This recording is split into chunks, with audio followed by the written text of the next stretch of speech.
day to you all. It's Cragum here, and today I am reviewing, excuse me, the latest White Dwarf from Games Workshop. And yes, this week's delightful issue is all about the Silver Tower quest. So it's Warhammer quest, and not gonna lie, love it.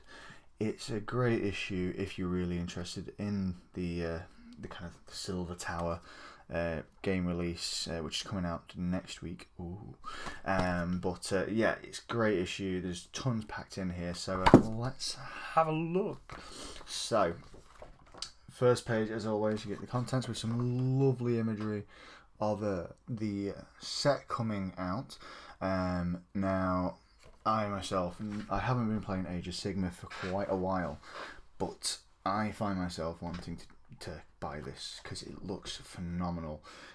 So first page, I mean, like I say, it is all about the Silver Tower. There's nothing else in this issue. So if you're a Warhammer 40k player and not really interested in Silver Tower, maybe best keeping away from this issue unless you're interested. So first you can see the Silver Tower. Oh, very nice. As you can see, there's a lot in this kit. I know that the kit is a decent price as well for the amount of models you get. You get 53 models. There's a great selection in there. I mean, if you look at some of the things, what are in here? The heroes are great. Like, you can't get some brilliant sculpts. Like, I mean, this for myself is my favourite, the Dark Oath Chieftain. Now, he looks beautiful. He is a really nice model, and it's something different, and it makes me think back to the old days of Hero Quest, where the models really did have those really kind of heroic poses and stances, which were a bit weird, but you wouldn't really want them in your 40k army or fantasy army. But as a standalone model, they look superb, and he is. I'm definitely going to be using him a lot, so I can imagine in a lot of games, a lot of people are going to be wanting to become the Dark Oath Chieftain. So you also obviously you get the new kind of dwarf, I believe Dark Elf, and then one of these fantasy marines in there as well. But there's also this lovely sorceress, and this priest of Sigmar who's got the Griffhound, which obviously was something new for Age of Sigmar, but nonetheless it's something I don't really like, to be honest, but it's a cool little difference to the rest of the units. We also then obviously have the Gaunt Summoner in there, so it's great, and his familiars, it's quite nice how you get the familiars with him. Weirdly, you get 8, but they're just 4 sets of duplicates. This issue is great though. This issue covers so much. Like here it says that champions without number. These 6 heroes are exemplars of their kind, drawn from across the mortal realms to best the Gaunt Summoner in his infernal demesnes. But they are far from the only ones to brave a Silver Tower. So if you turn to page 30, you can find out more about including more heroes in your adventure in Warhammer Quest Silver Tower. Now the cool thing is that this is something I really like, is there's going to be an accompanying app with the game. And something that looks really cool is the fact that you can actually create your own character. I'm just hoping the app is free, because if it's a paid for app, then it ruins the idea of buying this to then have to pay more to play with something a bit different. Whereas a board game, you should be able to have that freedom to play a game and have the freedom to create more for it, so you can extend it, especially with something like this. It's kind of the same as like Space Hulk or something like that. Anyway, so we've covered kind of the main characters. This also is another guy who I cannot wait to get. Ogroid Formateur. I believe that's how it said. He looks beautiful, and I've seen the model in store, and he looks huge. He's a good sized base, and he looked beautiful as well, like a really nice sculpt, kind of what I've hoped the Beastmen Minotaurs would have looked like in the past. Also, we've got the Snot Grotlings, Snot Scutlings even. These guys are really cool, like kind of weird mutated grots like goblins, which have got lost in the Silver Tower and are now under the power of the Gaunt Summoner. You also get some nice shots of the pink horror and blue horrors, and as well these little guys in the bottom who are the brimstone horrors. Now, from what I've read in this issue, is when you kill a pink horror, the pink horror turns to blue horrors, then the blue horrors can turn into the brimstone horrors. So it looks like it's quite a nice little tiered system going down through the game of where you fight something, it can turn into something else. So it's not just a case of kill, kill, kill, dead, dead, dead. So again, this issue's great. It's kind of like a really good preview to the board game being brought out next week.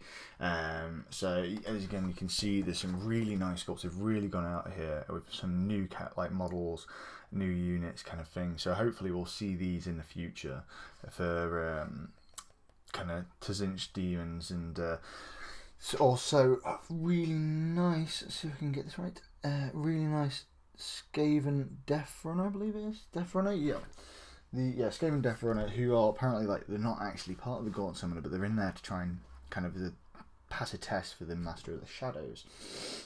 But again, these are the guys here, these acolytes, beautiful models, really nice, something a bit different. Kind of reminds me of kind of Grecian warriors. Really nice, but like the guys who've painted them have done a really good job as well. And there's 8 of these in the set. You get 2 of the Death Runners, and then you get I believe 6 of these Tzengors, which are obviously the Tzinchan kind of beastmen. So let me have a look at what we've got here. So obviously the big thing about the board game as well is the tiles. As you can see here, and there's some great shots in this issue of what the board game's going to look like. I mean, the tiles, they're all double-sided. You have these kind of tokens, which are the mission's objective, is you have to collect 8 of these, I believe. 8 of these symbols, and then basically your team have won.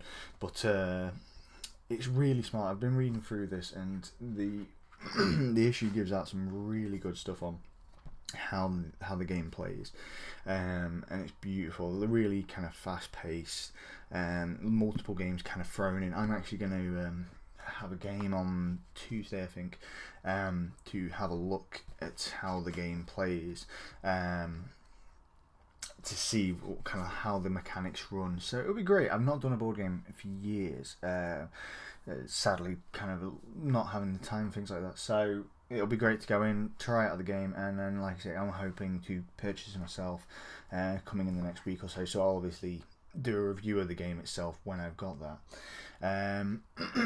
Again, we see what else is in the contents. We've got the guidebook, the adventure book, which is always fun, and then some of the cards there, and some of the character cards as well. I know these 4 slots here kind of for your dice to be held. But yes, as you can see, here's the cost of it. So it is Warhammer Quest, Silver Tower, 51 Citadel miniatures, rulebooks, adventure book, board tiles, cards, counters, and dice. And that's going to retail at £95, 125 euros, and then what you got, $150. So it's also available in English, French, German, Italian, and Spanish languages. Very nice.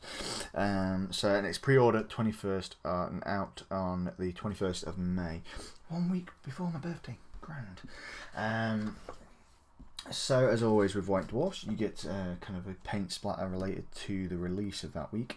And this week it is the Dark Oath Chieftain, and how to kind of get that really nice kind of like unclean skin tone. Which was weird because then obviously, because it's in the middle, you get these really cool war scrolls, which yet for me to use in Age of Sigmar because I'm not a Sigmar player. But you get them for the kind of the 5 main heroes, and obviously the Gryph-hound as well. is in there as well. So it's really nice issue. It's a really good packed issue, and of course the Dark Oath Chieftain, and then we see the the other half on the Dark Oath Chieftain of how to do the Horn Skull, the Tattered Leather, the Gold, the Brass Armor, and the Iron Axe. So it's quite nice tutorials on how to paint those things. Really nicely done as well. Kind of, it's weird. It's like a different painting style as well for him as well, but it's just quite nice. But one thing I do like about the White Dwarf issues, I mean, I never used to like this format, this thin format, but now I'm growing to it. But I do notice there's a lot more of these in where it's kind of like tips and guides for people who are new to the game or people who want to just quickly skim through the issue. It's great for them. Let me see. So you've then got another paint splatter on the Tzangor.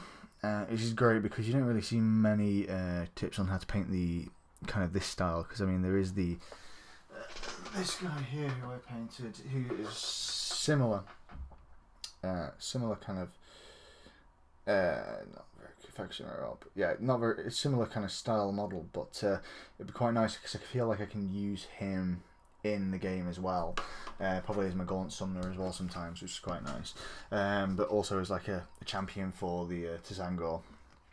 So yeah, you get a lot of different areas covered in that.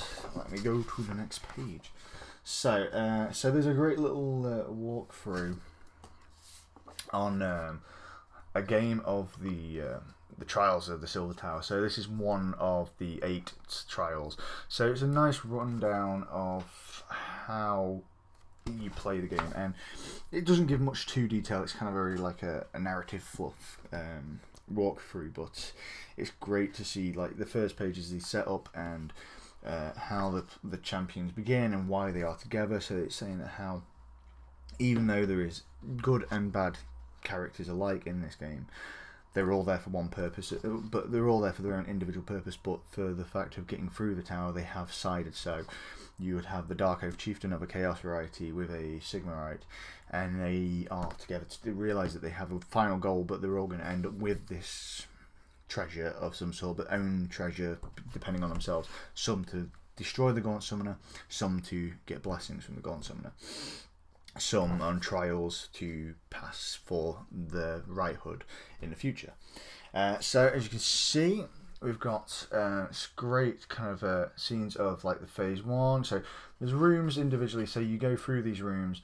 You kind of have the Gaunt Summoner who's controlled by no one at the time. Like there's no like dungeon master or anything like that. You can play this game, as I've read, as a game where you can have 2 people playing. It's 2 to 4, I think, who play, and basically no one controls the enemies as so as like an individual. It's a kind of a turn basing, so if someone gets the counter, they then kind of randomly control the creatures, the Gaunt Summoner. So it's quite great because every game is going to be different. No 2 games will be the same because there's always going to be random encounters and different people using the counters. So it's kind of getting everybody involved with the enemy as well as playing as the good guy. But yeah, so as you can see, like here you can see where it talks about how they fight the the Blue Horrors, who then turn into the Brimstone Horrors, and then later on you do get actually the kind of the element of Pink Horrors, and there's the Familiars as well, who can kind of randomly appear and cause issues for the team who are fighting. I'm intrigued to see how, because obviously this game covers 4 players, and it's great to see like this kind of these full action scenes, and they look like they happen quite quickly because it looks like it's actually just one fight, kind of one combat phase or 2 combat phases before you move on to the next room. But the idea of it all is brilliant because you got to get 8 pieces, so it takes quick rounds to get through the pieces, but you can actually probably like do a mission and then put the board away, then come back, because the rooms change and you take the room panels away each time, which is great. So as you can see, the guide shows you kind of, like I say, it's very fluffy, but it also kind of gives you a signification of how the game would run throughout the kind of the board game. And so at the end you can see the Gaunt Summoner is discovered, but it's not actually the Gaunt Summoner. It's just really cool. So this is what's quite cool, as I was going to talk about before, was this is the feature what's quite cool, my hero companion. So as you can see, it's going to be on iPhone and Android, and it's going to be great because it means as long as it's not paid for, you can create a hero. You can add DLC. You can get, so there is going to be downloadable content for it and kind of add-ons, buy box things, because there is a shop.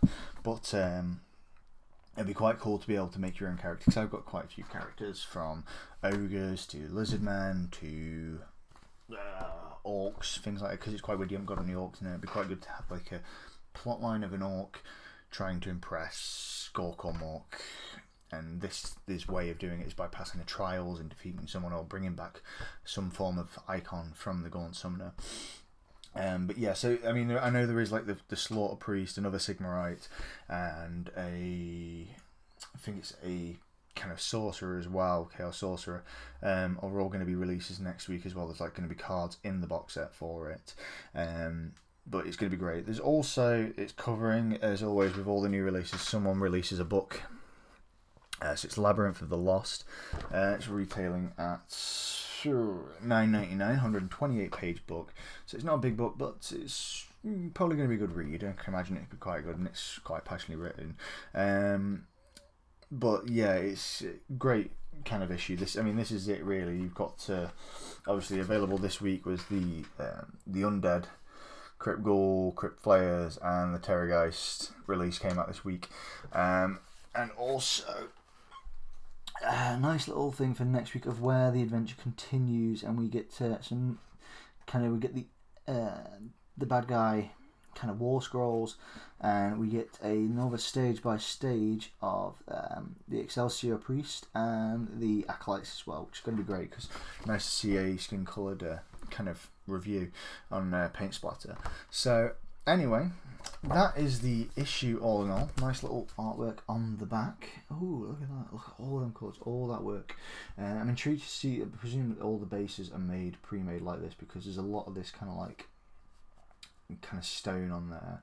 And normally when they do that, it's either the basing kits you can get, or it's like kind of pre-made. But it seems like everybody has these kind of bases, like they did in the kind of Battle for School Pass and stuff like that, where the Spider Riders had their own kind of special woodland bases. But anyway, so that's a quick review of the White Dwarf for 14th of May. I would highly advise getting it if you are a fan of Age of Sigmar, or if you were an oldie player of the Silver Tower back in the day. But yeah, definitely go get it. Drop your comment below on what you thought to the issue, if you got it yourself, or if you got any opinions on the Silver Tower. And by all means, drop us a like, drop us a comment, drop us a subscribe, and I will be back with you probably next week with the next issue, and maybe perhaps actually a review of the Silver Tower box set. That is Cragum done for today. Cragum out.